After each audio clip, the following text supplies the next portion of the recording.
بسم الله الرحمن الرحيم.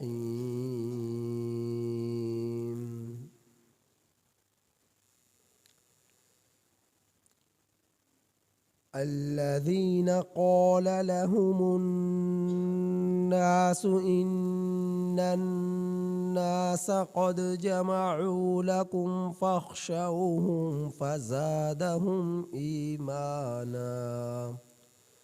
وقالوا حسبنا الله ونعم الوكيل. فانقلبوا بنعمة من الله وفضل لم يمسسهم سوء واتبعوا رضوان الله والله ذو فضل عظيم. إنما ذلكم الشيطان يخوف أولياءه فلا تخافوهم وخافون إن كنتم مؤمنين. ولا يحزنك الذين يسارعون في الكفر إنهم لن يضروا الله شيئا يريد الله ألا يجعل لهم حظا في الآخرة ولهم عذاب عظيم.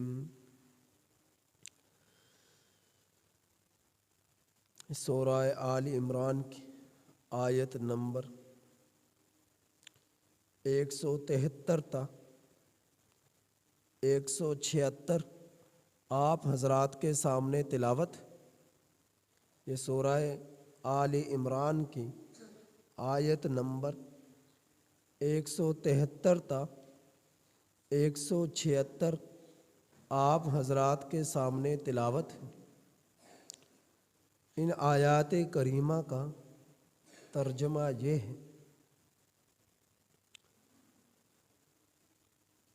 الذین، وہ لوگ کہ کہا لہم الناس، لوگوں نے، ان الناس، بے شک لوگ، قد جمعوا لکم، تحقیق جمع کر رہے ہیں لشکر تمہارے لیے، فاخشوہم، سو تم لوگ ان سے ڈرو، فزادہم ایمانا، سو اس بات نے ان لوگوں کے ایمان کو زیادہ کر دیا. پس اس بات نے لوگوں کے ایمان کو بڑھا دیا، زیادہ کر دیا. وقالوا، اور وہ کہنے لگے، حسبنا اللہ، ہمیں کافی ہے اللہ، ونعم الوکیل، اور وہ بہترین کار ساز ہے. فانقلبوا، سو وہ لوگ لوٹے، بنعمت من اللہ، اللہ کی طرف سے نعمت لے کر، وفضل، اور فضل لے کر، لم یمسسہم سوء، انہیں کوئی برائی نہ پہنچی. واتبعوا، اور ان لوگوں نے پیروی کی، رضوان اللہ، اللہ تعالی کی رضا کی، خوشنودگی کی. واللہ، اور اللہ تعالی، ذو فضل عظیم، بڑے فضل والے ہیں. انما، پختہ بات ہے یہ کہ ذالکم الشیطان، یہ شیطان تھا، یخوف، جو ڈرا رہا تھا، اولیاءہم اپنے دوستوں سے، فلا تخافوہم سو تم ان لوگوں سے نہ ڈرو، وخافونی اور مجھ ہی سے ڈرو، ان کنتم مؤمنین اگر تم لوگ مومن ہو، ولا يحزنک الذین اور نہ غم زدہ کرے تجھے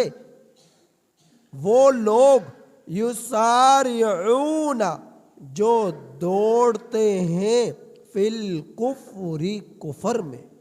انہم بے شک وہ لوگ، لن یضروا اللہ شیئا اللہ تعالی کا کچھ بھی نقصان ہرگز نہیں کر سکتے، یرید اللہ اللہ چاہتا ہے، اللہ یجعل لہم حظا کہ نہ بنائے ان لوگوں کے لیے کوئی حصہ، فی الآخرہ آخرت میں، وَلَهُمْ اور ان لوگوں کے لیے، عذاب عظیم بڑا عذاب ہے۔ غزوہ احد کا تذکرہ چلا آ رہا تھا، آپ حضرات کے سامنے غزوہ احد کا تفصیل سے تذکرہ ہوا، اور غزوہ احد ہی کی مناسبت سے آیات میں مضمون اللہ رب العزت نے بیان ان آیات کریمہ میں بھی بیان فرمایا۔ پچھلی آیت کریمہ جو رکوع سے جس کی ابتدا ہے، الذین استجابوا للہ والرسول سے، گزشتہ درس آپ حضرات کے سامنے ہوا، آپ کے سامنے یہ بات بیان کی گئی کہ غزوہ احد اسلام کا مسلمانوں میں پیش آنے والا ہجرت مدینہ کے بعد سن 3 ہجری میں احد پہاڑ کے دامن میں پیش آیا میدان کے اندر، اور اس کے اندر مسلمانوں کو بہت ہی زیادہ نقصان اٹھانا پڑا۔ اللہ رب العزت نے فتح عطا فرمائی، اور وہ فتح دوبارہ شکست میں بظاہر تبدیل ہوئی، اور اس غزوے میں 70 صحابہ اکرام رضی اللہ تعالی علیہم اجمعین شہید ہوئے، اور بہت سارے زخمی ہوئے، اور اس میدان سے پھر اس کے بعد مشرکین مکہ اپنا قافلہ لے کر بغیر کسی ظاہری سبب کے دم دبا کر بھاگے، اور ان لوگوں نے جا کر مدینہ المنورہ سے 8 میل کے فاصلے پر حمراء الاسد مقام پر پڑاؤ ڈالا، اور پھر وہاں پر جا کر پہنچ کر کہنے لگے کہ جب ہمیں فتح مل چکی تو ہم ان کا صفایا بغیر کر کیوں بھاگے، کیوں نکلے۔ ایک دوسرے سے یہ بات کہنے لگے، اور ایک دوسرے کو وہ لوگ کہنے لگے کہ میں نے تجھے بھاگتے ہوئے دیکھا، میں اس وجہ سے بھاگا۔ دوسرا کہنے لگا میں نے تجھے بھاگتے ہوئے دیکھا، اس وجہ سے بھاگا۔ تو ایک دوسرے سے یہی باتیں کہنے لگے، تو وہ کہنے لگے کہ چلو ان کا جا کر صفایا کر آتے ہیں، انہیں یوں چھوڑنا نہیں چاہیے، ان مسلمانوں کا خاتمہ کر آتے ہیں۔ تو انہوں نے حمراء الاسد پر ہی کئی دنوں تک پڑاؤ ڈالے رکھا، اور دوسری طرف مسلمان زخمی تھے، تو کسی کے سر پر پٹی بندھی ہوئی، کسی کے ہاتھوں پر، کسی کے پاؤں پر، حتیٰ کہ اللہ کے رسول صلی اللہ علیہ وسلم بھی زخمی ہوئے۔ تو اس زمانے میں ایک قبیلہ ایسا تھا جو قبیلہ بنو خزاعہ کے نام سے مشہور تھا، اور یہ قبیلہ واحد ایسا تھا جو تھا کافروں کا، لیکن یہ مسلمانوں کا ہمدرد تھا، کفر کے باوجود مسلمان نہیں ہوا تھا۔ تو اس قبیلے کا ایک فرد معبد خزاعی کسی وجہ سے مکۃ المکرمہ جا رہا تھا، مدینہ المنورہ سے۔ تو وہ جب اس مقام پر پہنچا تو مشرک لوگ جانتے تھے، تو انہوں نے ان سے پوچھا مسلمانوں کے حالات کے بارے میں، اور دوسری طرف اللہ کے رسول صلی اللہ علیہ وسلم کو خبر پہنچ چکی تھی کہ مشرکین دوبارہ پلٹ کر وار کرنا چاہتے ہیں۔ تو نبی کریم صلی اللہ علیہ وسلم نے صحابہ اکرام رضی اللہ تعالیٰ علیہم اجمعین کو جمع فرمایا، اور جمع فرما لینے کے بعد ان سے جو ہے یہ کہا کہ چلو دوبارہ ان مشرکین سے مقابلہ کرتے ہیں جہاں پر انہوں نے پڑاؤ ڈالا ہے، قبل اس کے کہ وہ ہم پر حملہ کریں ہم ہی ان پر جا کر چڑھائی کرتے ہیں۔ حضرات صحابہ اکرام رضی اللہ تعالیٰ علیہ اجمعین نے باوجود زخمی ہونے کے، پٹیاں بندھی ہوئی سر پر، ہاتھ پر، پاؤں پر، فوراً اللہ کے رسول صلی اللہ علیہ وسلم کی آواز پر لبیک کہا، کوئی عذر بیان نہیں کیا کہ میں بھیجے میرا ہاتھ زخمی ہے، میرا سر زخمی ہے، میرے پاؤں زخمی ہے، میرا جسم زخمی ہے۔ تو اے اللہ کا رسول صلی اللہ علیہ وسلم اگر اجازت ہو تو کچھ دنوں بعد ان سے جو ہے قتال کرے، ایسی کوئی بات نہ کہی، اور فوراً جمع ہو گئے لڑنے کے لیے، قتال کرنے کے لیے۔ تو معبد خزاعی سے جب مشرکین نے پوچھا حمراء الاسد پر کہ مسلمانوں کے بارے میں بتلاؤ کہ مسلمانوں کو کیا حالات ہیں، تو وہ ان کے حالات اور کیفیات سے انہیں بھنک پڑ چکی تھی کہ مسلمانوں پر یہ حملہ کرنا چاہتے ہیں۔ تو اس نے کیا کہا کہ مسلمان تو پہلے سے بھی زیادہ تعداد میں بڑھ گئے، اور پہلے سے زیادہ جوش ولولے کے ساتھ تم ہم سے قتال کرنے کے لیے وہاں سے نکلنے کی تیاری میں ہے، تم یہ غلطی نہ کرو ان سے مقابلہ کرنے کی، تم یہاں سے بھاگ جاؤ۔ معبد خزاعی نے انہیں اس الفاظ کے ساتھ ایسا ان کے دل ان سے باتیں کہی کہ وہ ڈر گئے اور کہنے لگے کہ مسلمان جو زخمی ہیں، اتنا انہیں نقصان کا سامنا کرنا پڑا، اور اس کے باوجود یہ ہم سے لڑنے کے لیے آ رہے ہیں، تو زخمی شیر پہلے سے بھی زیادہ خطرناک ہوتا ہے۔ زخمی شیر پہلے سے بھی زیادہ خطرناک ہوتا ہے۔ اگر اب ہم نے ان سے مقابلہ کیا تو پھر کیا ہوگا؟ تو وہ ہم ان سے بچ نہیں سکتے، ہم ان سے بچ نہیں سکتے، لہٰذا ہمیں واپس پلٹنا چاہیے، واپس جانا چاہیے۔ تو معبد خزاعی کی بات ایسے ان کے دل کے اندر اثر کری کہ ان لوگوں نے واپس جانے کا ارادہ کیا۔ تو اللہ رب العزت نے اس رکوع کے یہ رکوع جو شروع ہو رہا ہے اس آیت کریمہ کے اندر اسی واقعے کی طرف اشارہ فرمایا، اور اس کا بیان پہلے بھی ہو چکا تھا۔ الذین استجابوا، وہ لوگ جنہوں نے قبول کیا اللہ للہ والرسول، اللہ اور رسول کی بات کو، یعنی اللہ کے رسول صلی اللہ علیہ وسلم نے دوبارہ زخموں میں چور صحابہ اکرام کو قتال کے لیے جو ہے بلایا تو فوراً آگے۔ تو اللہ تعالیٰ اسی کی طرف اشارہ فرما رہے، وہ لوگ جنہوں نے اللہ اور اللہ کے رسول صلی اللہ علیہ وسلم کی بات کو قبول کیا، من بعد ما اصابہم القرح، بعد اس کے کہ ان کو زخم پہنچ چکا، زخمی تھے، زخم چور تھے، اس کے باوجود کوئی ہیلا بہانہ نہیں کیا، پیچھے نہ ہٹے، اور فوراً آپ صلی اللہ علیہ وسلم کے ارد گرد جمع ہو گئے اور دوبارہ لڑنے کے لیے تیار ہو گئے۔ فرمایا للذین احسنوا منہم، ان لوگوں کے لیے جنہوں نے ان میں سے نیکی کی، معبد خزاعی نے، واتقوا، اور ڈرے، تقوی اختیار کیا، اجر عظیم، بڑا اجر ہے۔ معبد خزاعی اس وقت اگرچہ مسلمان نہیں ہوا تھا، لیکن بعد میں یہ مسلمان ہو چکا تھا۔ ان کے قبیلہ مسلمان ہو چکا تھا، یہ بھی مسلمان ہو چکے۔ اللہ رب العزت نے ایسے لوگوں کے لیے اجر رکھا جو زخموں میں چور ہو کر لڑے اور جو مسلمان کے لیے جو ہے جو خیر خواہ ہے، محبت رکھتے ہیں، ہمدردی رکھتے ہیں۔ چونکہ ایسا اجر ثواب سب کا سب ایمان پر منحصر ہے۔ ایمان ہے تو اجر ملتا ہے، ایمان نہ ہو تو اخلاق کام نہیں آیا کرتے۔ تو وہ جب ایمان لے آئے تو اللہ تعالیٰ نے انہیں اجر عطا فرمایا۔ تو اس آیت کریمہ میں اس کی طرف اشارہ فرمایا۔ اگلی آیت کریمہ میں ایک اور قبیلہ تھا،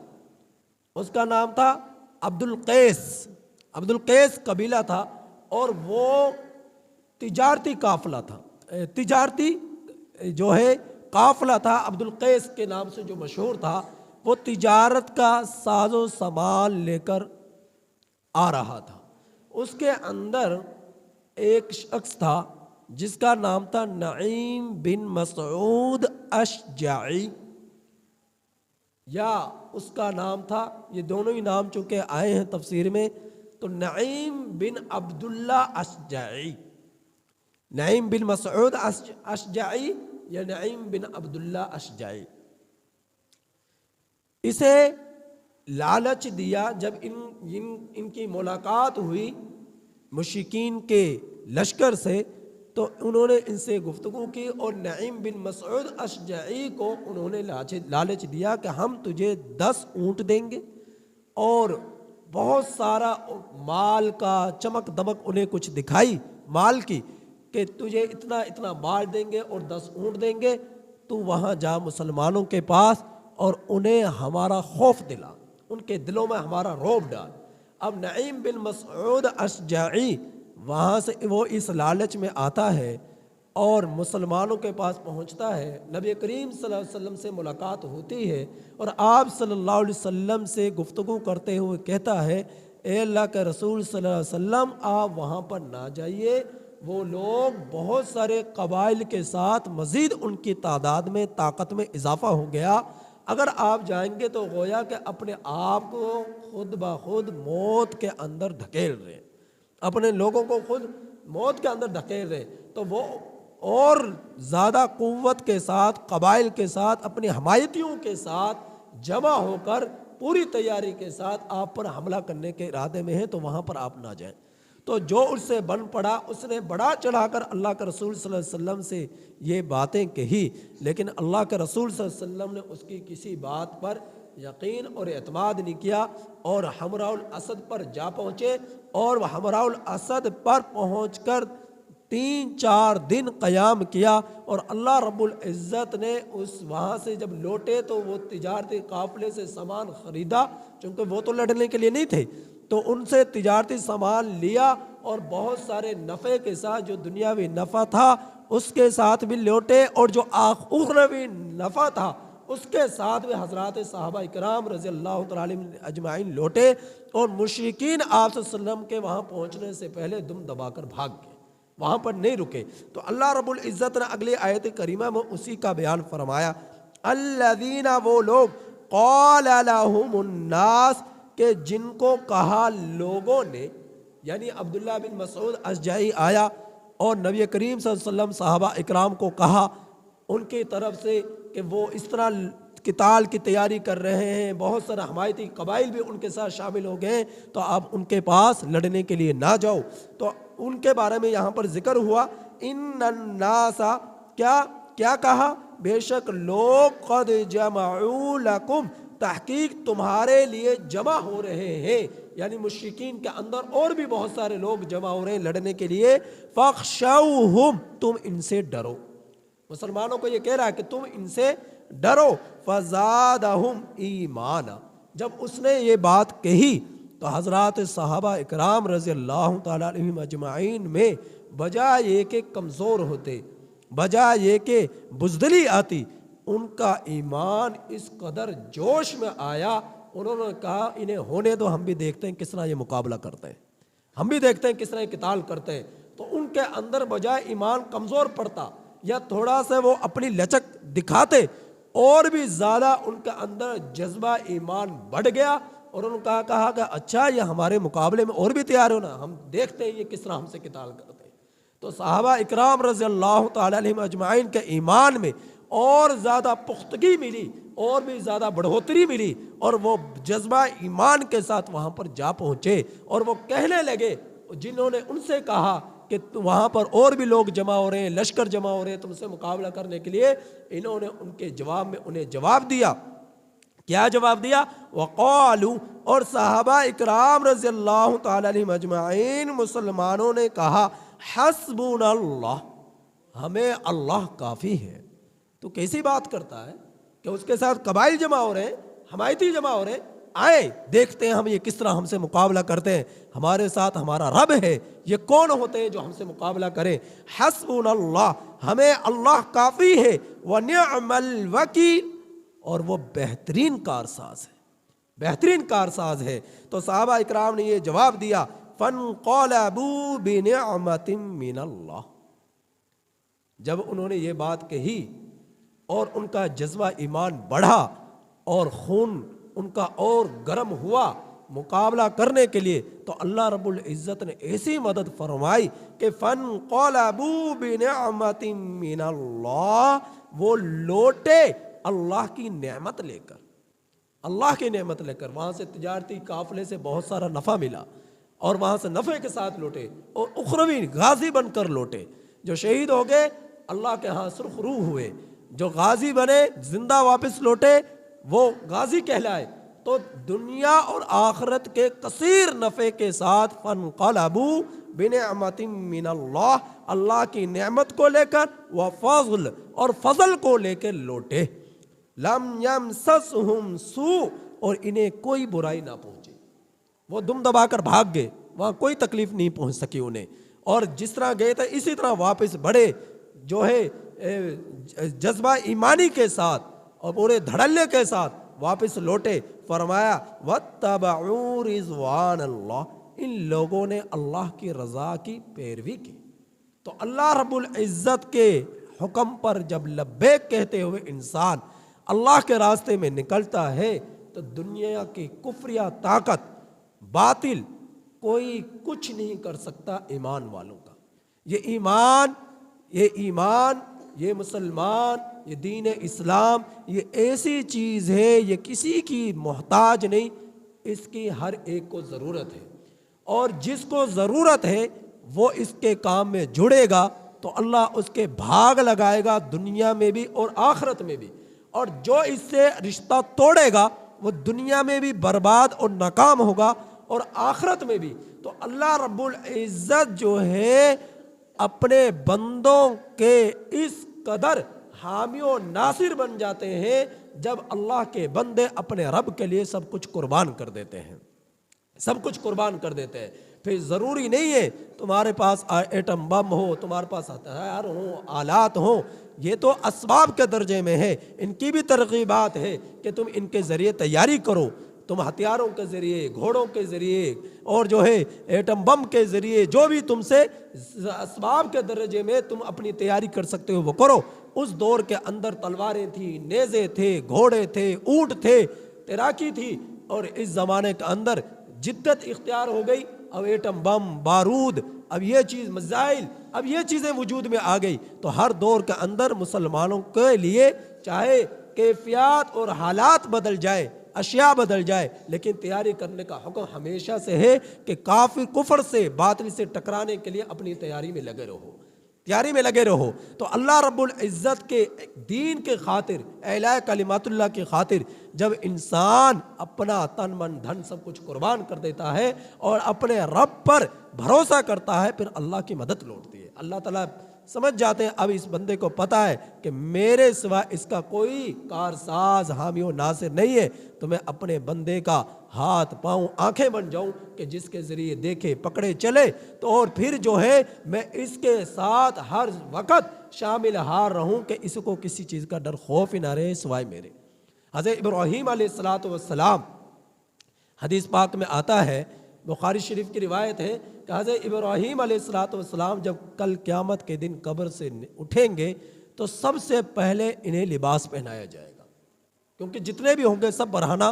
قبروں سے اٹھیں گے. حضرت ابراہیم علیہ السلام جب نکلیں گے قبر سے سب سے پہلے انہیں لباس پہنایا جائے گا. حضرت ابراہیم علیہ السلام وہ اللہ رب العزت کے برگزیدہ پیغمبر ہیں کہ جنہوں نے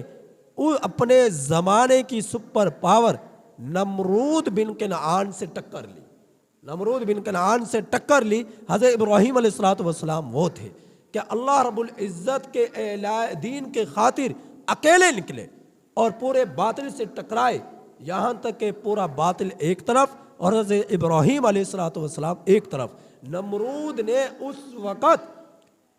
وقت ایک بھٹا آگوں سے لکڑیوں سے بھر کر اسے آگ سے بھڑکایا، ایک آگ سے بھڑکایا کہ پرندہ بھی اوپر سے گزرے تو بھی جھلس جائے، وہ بھی سڑ جائے. اس قدر آگ تیار کی. اور حضرت ابراہیم علیہ السلام کو ایسا نہیں کہ ہاتھ سے پکڑا اور پھینک دیا. حضرت ابراہیم علیہ السلام کو ایک منجنیق جو آلہ ہے جس کے ذریعے اس زمانے کے لوگ بڑے بھاری بھاری پتھروں کو زمین سے پہاڑوں پر رکھا کرتے تھے، گھر بنانے کے لیے اونچائی پر بلندی پر رکھا کرتے تھے. اس منجنیق کے اندر حضرت ابراہیم علیہ السلام کو ڈالا گیا اور اس کے ذریعے دور سے آگ کے اندر پھینکا گیا. اور حضرت ابراہیم علیہ السلام کے کپڑے انہوں نے اتار دیے، قمیض آپ کے بدن پر جو بھی لباس تھا سارا کا سارا اتار دیا. برہنہ کر حضرت ابراہیم علیہ السلام کو اس آگ کے اندر ڈالا گیا. تو حدیث پاک میں آتا ہے اللہ کا رسول صلی اللہ علیہ وسلم نے فرمایا کل قیامت کے دن قبروں سے جب نکلیں گے سب سے پہلے لباس چونکہ دین کی خاطر حضرت ابراہیم علیہ السلام کا اتارا گیا تو اللہ رب العزت سب سے پہلے لباس حضرت ابراہیم علیہ السلام کو پہنائیں گے اور اس کے بعد اللہ کے رسول صلی اللہ علیہ وسلم کو پہنائیں گے. اللہ کے رسول صلی اللہ علیہ وسلم کو پہنائیں گے. تو جب یہ آگ جھلسائی گئی، آگ کو بھڑکایا گیا، اس وقت وزغ نامی ایک جو ہے کیڑا ہے، وزغ عربی میں اسے کہتے ہیں چھپکلی جو گھروں میں ہوتی ہے تو اس کو عربی میں کہتے ہیں وزغ. تو اس جیسا ایک کیڑا تھا اور اس نے کیا کیا، اس نے آگ کو بھڑکانے کے لیے مزید اس کے اندر کیا ڈالی، پھونکے ماری کہ اور زیادہ اس کے آگ کی تپش، اس کی جو ہے آگ کی جو ہے تیزی یہ بڑھے اور اس کے اندر جو ہے یہ آگ زیادہ سلگے. یعنی اس انداز میں اس نے پھونکے ماری. اب کیا حیثیت تھی اس وزغ کی، اور دوسری تو اس کا کیا کہ جو بھی اسے مارے تو 100 کے قریب نیکیاں اسے ملنے کا اجر ہے. اللہ کے پیغمبر کے جلانے کے لیے اس کی پھونک کی کیا حیثیت تھی، لیکن اس نے بھی اپنا حصہ اس میں شامل کیا تو اس کے اوپر لعنتیں پڑی قیامت تک کے لیے. اور دوسری طرف ایک اور پرندہ ہے سیاہ رنگ کا ایک اور پرندہ ہے جسے کالی کرتات اس نامی کوئی وہ پرندہ ہے. تو اس نے حضرت ابراہیم علیہ السلام کی آگ کو بجھانے کے لیے، یہ جس طرح کوا ہوتا ہے اس نمائی وہ پرندہ تھا، آگ کو بجھانے کے لیے اس نے اپنی چونچ میں دور دور سے پانی لے کر آتا اور اسے آگ پر ڈالتا کہ اس کے ساتھ پرندوں نے کہا کہ تیری ایک چونچ میں ذرا سے پانی کے قطرے سے اس آگ پر کیا اثر ہوگا. تو وہ پرندہ کہنے لگا کہ اثر تو کچھ ہو یا نہ ہو لیکن مجھے اتنا پتا ہے کہ جب کل قیامت کے دن حضرت ابراہیم علیہ السلام کو بچانے والوں کے بارے میں تذکرہ ہو تو ان بچانے والوں میں کہ حضرت ابراہیم علیہ السلام کے بچاؤ کے جو اسباب، جو ذرائع جنہوں نے اختیار کیے وہ آئے اور میدان حشر میں جمع ہو تو ان میں میرا بھی نام شمار ہو،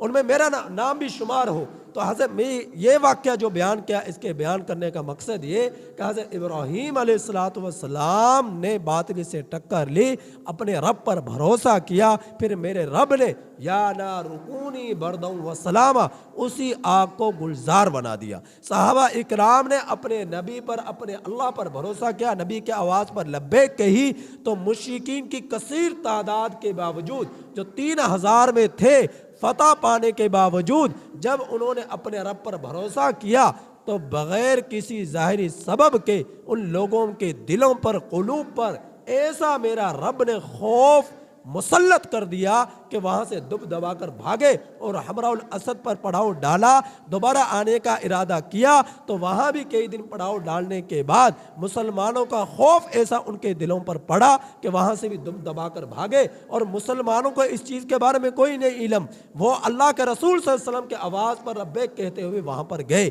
تو اللہ کے رسول کی آواز پر لبیک کہنا اللہ کے آواز پر لبیک کہنا ہے، اور جو اللہ کی آواز پر لبیک کہے تو اللہ رب العزت اس کی دنیا اور آخرت دونوں کو سنوارتا ہے۔ جب انہوں نے اپنے رب پر بھروسہ کیا تو کافر وہاں سے دب دبا کر بھاگے۔ تو اس انداز میں اللہ رب العزت کی مدد آئی تو اللہ تعالیٰ نے فرمایا واللہ ذو فضل عظیم، اللہ تعالیٰ بڑے فضل والے ہیں، اللہ بڑے فضل والے ہیں۔ پہلے تم اپنے قدم تو آگے بڑھاؤ، اپنے رب پر بھروسہ تو کرو، اپنے رب پر یقین تو رکھو، پھر دیکھو تمہارے رب کی مدد کیسی آتی ہے۔ فرمایا انما ذالکم الشیطان، پختہ بات ہے وہ شیطان تھا، وہ شیطان تھا، یخوف اولیاء، جو اپنے ساتھیوں سے ڈرا رہا تھا، مسلمانوں کو، صحابہ اکرام کو، اللہ کے رسول صلی اللہ علیہ وسلم کے سامنے جو آ کر وہ ان کی حمایت میں ان کے بڑا چڑھا کر باتیں کر رہا تھا، پختہ بات ہی کہ یہ کیا تھا، شیطان تھا، شیطان کے دوست تھے جو مسلمانوں کو ولگلانے کی کوشش میں لگے ہوئے تھے۔ تو اللہ تعالیٰ نے فرمایا فلا تخافوہم، تم ان سے نہ ڈرو، وخافونی، مجھ ہی سے ڈرو، ان کنتم مؤمنین، اگر تم مومن ہو، ولا يحزنک الذین، اور نہ غم زدہ کرے آپ کو وہ لوگ، یسارعون فی الکفر، جو دوڑتے ہیں کفر میں۔ وہ منافقین جو 1000 گئے تھے میدان احد میں لڑنے کے لیے، 3000 کا تعاقب کرنے کے لیے، اور ان میں 700 مسلمان تھے پکے اور 300 منافقین تھے جو کچے مسلمان تھے، تو ان 300 منافقین واپس پلٹ آئے۔ تو اللہ کے رسول صلی اللہ علیہ وسلم کو اس چیز کا بڑا دکھ ہوا، بہت رنج ہوا کہ انہوں نے کس طرح نفاق دکھایا، اور درمیان میں راستے میں ہمیں چھوڑ کر واپس بھاگ گئے، تو منافقوں کے اس نفاق سے اللہ کے رسول صلی اللہ علیہ وسلم کو دلی تکلیف پہنچی۔ تو اللہ تعالیٰ نے فرمایا کیونکہ وہ پکے مسلمان تھے اور اللہ رب العزت نے پھر اس وقت اس موقع پر ان کا نفاق بھی ظاہر کر دیا، تو میرے رب نے فرمایا اے میرے پیغمبر، آپ کو ان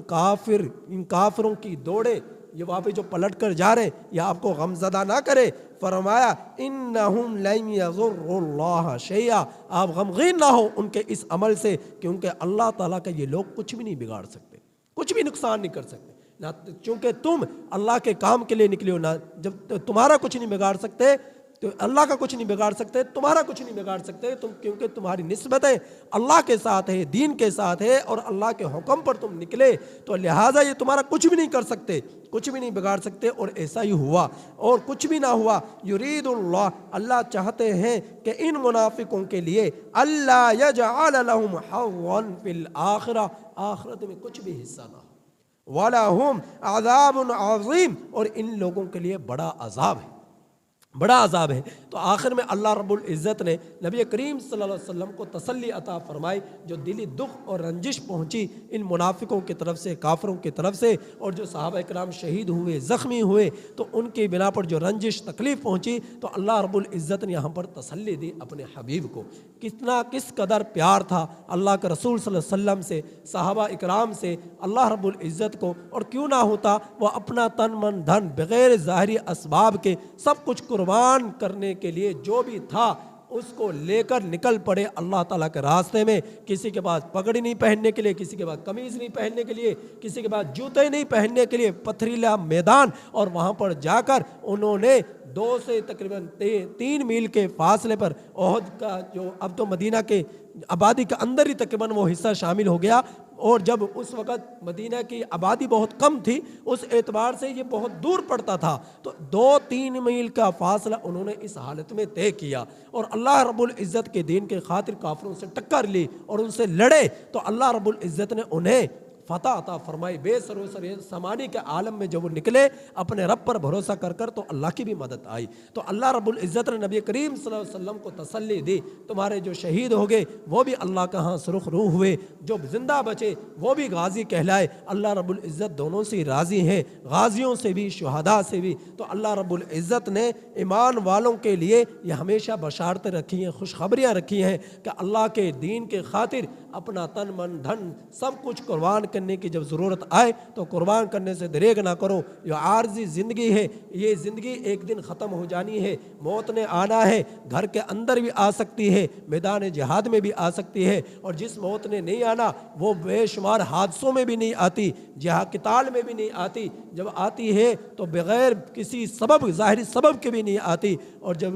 جو ہے آنا ہوتا ہے تو بغیر سبب کے بھی آ جایا کرتی ہے، اور جب نہیں آنا ہوتا تو اسباب کے ساتھ بھی نہیں آتی، چاہے تمہاری گردن پر تلواریں چل رہی ہوں، چاہے تم پر تیر لگ رہے ہوں، نیزے لگ رہے ہوں، تو تب بھی نہیں آتی۔ تو حضرت جو ہے اللہ رب العزت کی ذات جو ہے جو طے شدہ موت کا وقت ہے اسی پر اپنے بندے کو اپنی طرف بلائیں گے، اس سے پہلے موت نہیں آ سکتی۔ لہٰذا موت سے کبھی ڈرنا ایمان کا، یہ ایمان والوں کے شان نہیں کہ وہ موت سے ڈرے، ایمان والوں کی شان تو یہ ہے کہ اپنے رب کے لیے سب کچھ قربان کرے، جان کی نوبت آئے تو جان دے، مال کی ضرورت پڑے تو مال دے، وقت کی ضرورت پڑے تو وقت دے۔ اللہ تعالیٰ سے دعا ہے کہ اللہ تعالیٰ ہمیں ان آیات کریمہ کی صحیح سمجھ عطا فرمائے اور عمل کرنے کی توفیق عطا فرمائے۔